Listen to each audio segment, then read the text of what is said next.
estranho a gente estar no último dia de COP que não tem cara de último dia. Os textos que foram prometidos para serem entregues na quarta chegaram na manhã de hoje e eles estão decepcionando muita gente. Havia uma expectativa muito grande para uma inclusão forte de uma linguagem sobre combustíveis fósseis e um mapa do caminho para acabar com o desmatamento em nível global.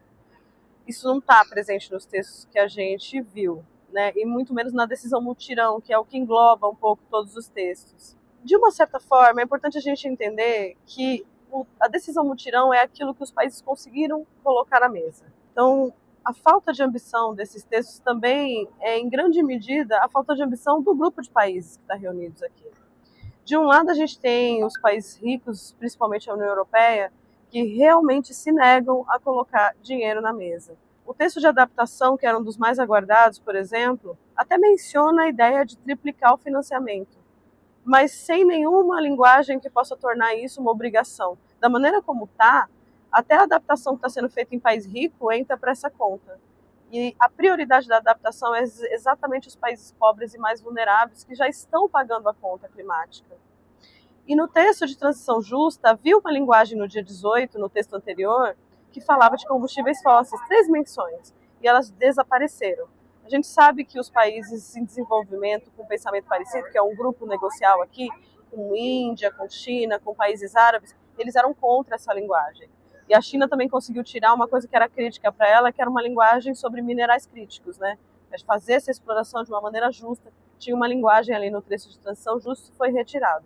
Então, nesse momento, nessa manhã aqui de sexta-feira, a gente está absorvendo a fraqueza desses textos que foram entregues.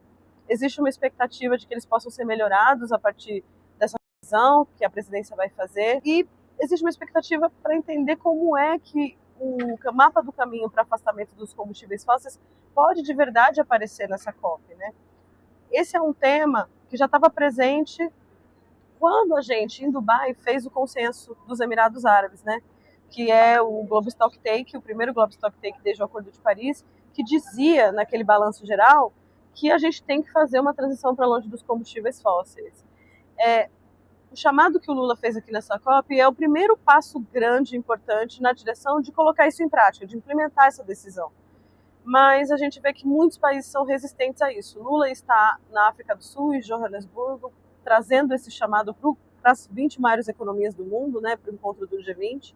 É muito importante que esse chamado seja conectado ao mapa do caminho para o afastamento do desmatamento, que tem menos apoio globalmente, são 45 países nesse momento que apoiam, mas de maneira importante a República Democrática do Congo apoia essa linguagem e é a segunda maior floresta do mundo, a floresta da Bacia do Congo.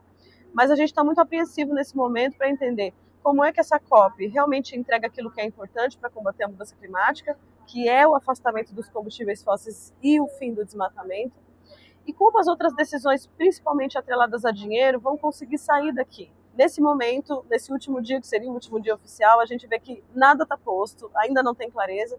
Provavelmente a gente vai ter uma prorrogação dos trabalhos aqui em Belém.